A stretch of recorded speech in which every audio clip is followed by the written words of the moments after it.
Hello, we're glad to have you here. Let's go over the Splitting Steel Trickster build. Splitting Steel is a ranged attack that requires a sword or an axe. It adds some of its own physical damage, but that's not important. Almost all damage it will deal is of lightning type due to the ephemeral edge sword that adds maximum lightning damage equal to that of 20% of your energy shield. That's why we went with Trickster. It's great with energy shield with its overleach from Soul Drinker and added ES from Escape Artist. The overabundance of energy shield is best combined with Chaos Inoculation for a complete Chaos immunity and Ghost Dance to recover this ES instantly on hit. It requires quite a bit of evasion to do so, but that's what this build has tons of as well. Over 60k of evasion is rather easily achievable. This evasion is sourced again from the Escape Artists in huge quantities at that if your helmet has a decent energy shield. Note that it's only maximum damage that is added. The minimal damage stays as low as it gets. Use Voice of the Storm to make your hits lucky. This only applies to non-critical damage, but there are just not that many opportunities to improve it anyway, so going for the precise technique will be a wise thing to do. Splitting Steel's projectiles explode, but they also split on impact, so these explosions almost never overlap. That is, unless you use Nimis and make them return to you. If you position yourself well, you can deal big damage centered right where your character stands. It has a lot of rapid recovery and a vast life pool. 100% spell suppression chance, 25% block chance, and endurance charges supported by Immortal Call to reduce even the dreaded by all tricksters physical damage will elevate this build to one of the most durable ones we have tested. Clear speed is excellent, limited mostly by your movement and attack speed. Single target damage is also great. Improve your maximum energy shield and effective sniper's mark to have more of it. It's an expensive build, it has a long list of necessary modifiers to look for on rare items. It's even harder to assemble without mage blood.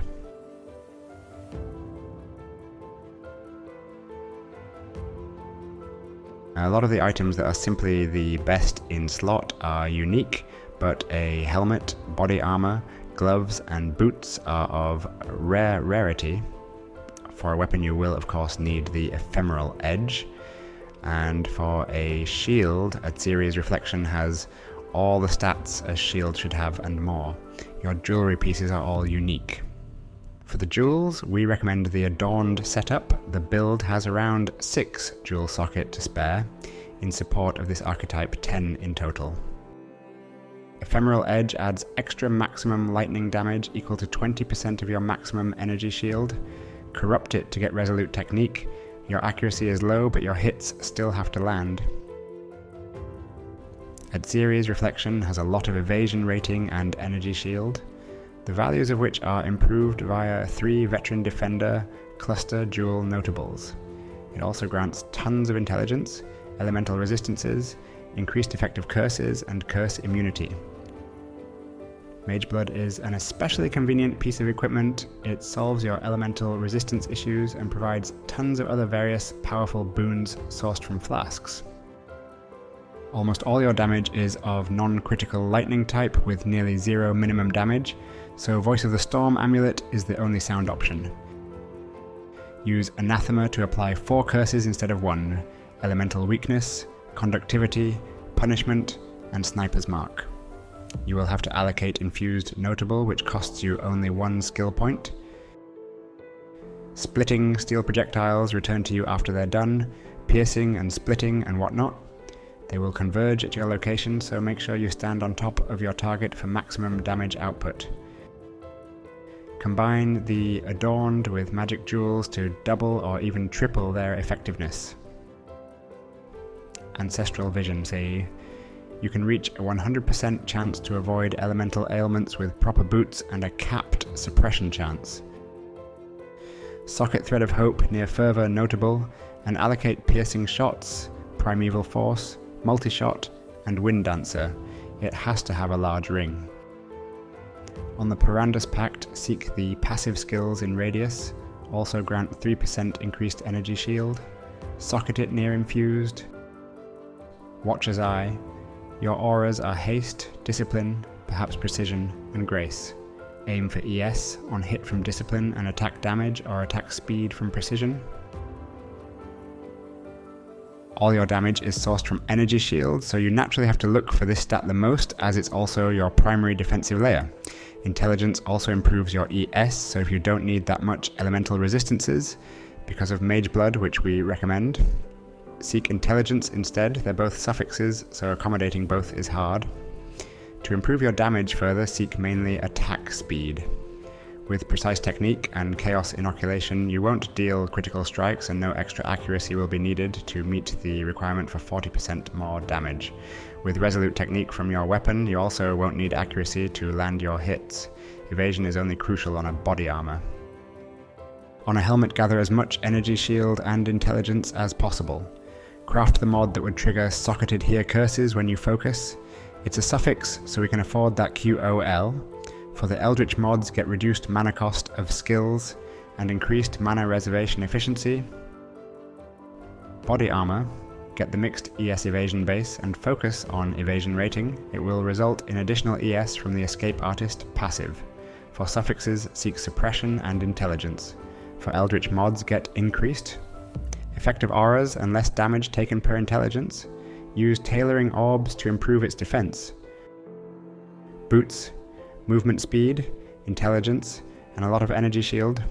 You may want to add a crafted suffix for attributes or chance to avoid elemental ailments. With an Eldritch mod for another 25% chance to avoid elemental ailments and ancestral vision, you can reach 100% of it. The usual energy shield with intelligence should be sufficient on the gloves. Attack speed or spell. Suppression can be added too, for Eldritch mods get rage on hit and increased damage per intelligence.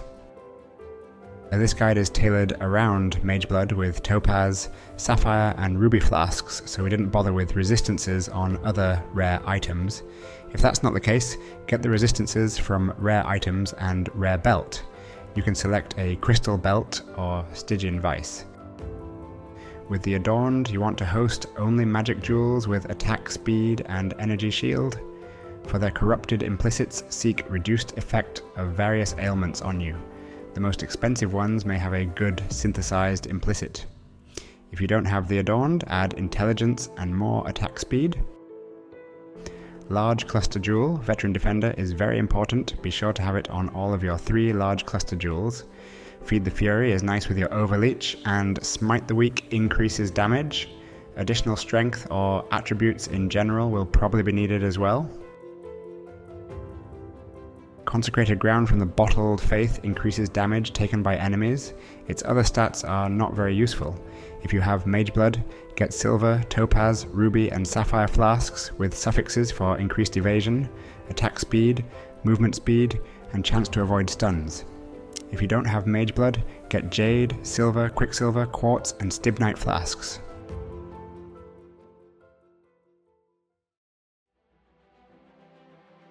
Splitting Steel fires a projectile that splits and explodes.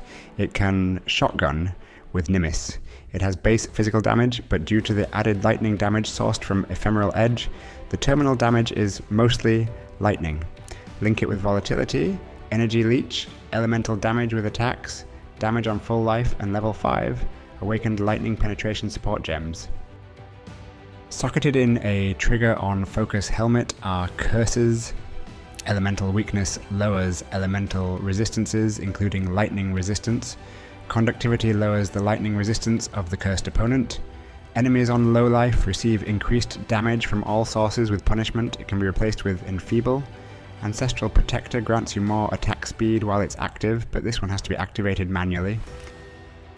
Haste is used only for increased attack and movement speed. Grace adds and increases evasion for a chance to avoid attack hits. Discipline grants additional energy shield and increases ES recovery rate. Link them with Enlightened support to reserve less mana. Enemies marked with Sniper's Mark take increased projectile damage, and the projectiles hitting them split on impact.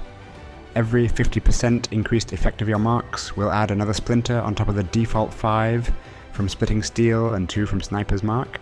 It's a breakpoint that can be pushed with passives and tattoos of the Tessalio Scout. Link it with Mark on hit and enhance support gems. Immortal Call causes you to take less damage, but only for a second. It can consume endurance charges to last longer and reduce even more incoming physical damage. Link it to the cast when damage taken. Enduring Cry generates endurance charges and improves their effectiveness. This buff lasts 2 seconds, but the charges will stay on until consumed by Immortal Call. Call to Arms support triggers Enduring Cry whenever it's off cooldown. Precision adds accuracy and increases critical strike chance. You don't need any of that with Precise Technique, so use it only if you don't have this keystone, or if you want some good mods from the Watcher's Eye. Don't level it past level 1. You can replace it with Berserk to consume the rage you've gained thanks to the rare gloves. Use Smite once to gain Smite Aura. It adds lightning damage to Splitting Steel. Leap Slam is the default movement ability you can use to move faster. Slay all the bandits in Act 2 for 2 skill points, they have nothing good to offer. Soul of Lunaris seems like the best option in general. It grants movement speed and physical damage reduction while mapping and some additional durability, mostly against projectiles and elemental damage. Soul of Gruthkul is the best one. It grants physical damage reduction per hit taken recently. Almost all other choices are bad, but Ralakesh can be good against bleeding and corrupted blood. The passive skill tree is built to host 3 large cluster jewels. This pithing makes it easy to allocate additional jewel sockets. Seek Intelligence, Energy Shield, Evasion, Reservation Efficiency, Effective Marks, and some minor utility and damage nodes. Your keystones are Chaos Inoculation, Precise Technique, Ghost Dance, Wind Dancer, and Wicked Ward. For masteries, allocate +5 to Intelligence per mastery as Attribute Mastery, 1% increased Evasion rating per 5 Intelligence as Evasion and Energy Shield Mastery, 100% increased Energy Shield from Helmet as Energy Shield Mastery, 10% chance to gain a Frenzy Charge when you hit your marked enemy as Mark Mastery, 10% of Leech is instant as Leech Mastery, 40% of physical damage converted to Lightning as Lightning Mastery, 12% increased Mana Reservation Efficiency as Mana Mastery, 10% increased effective auras as Reservation Mastery, and 3% extra damage prevention as Suppression Mastery. That is all for this guide. Good luck with it, and see you soon.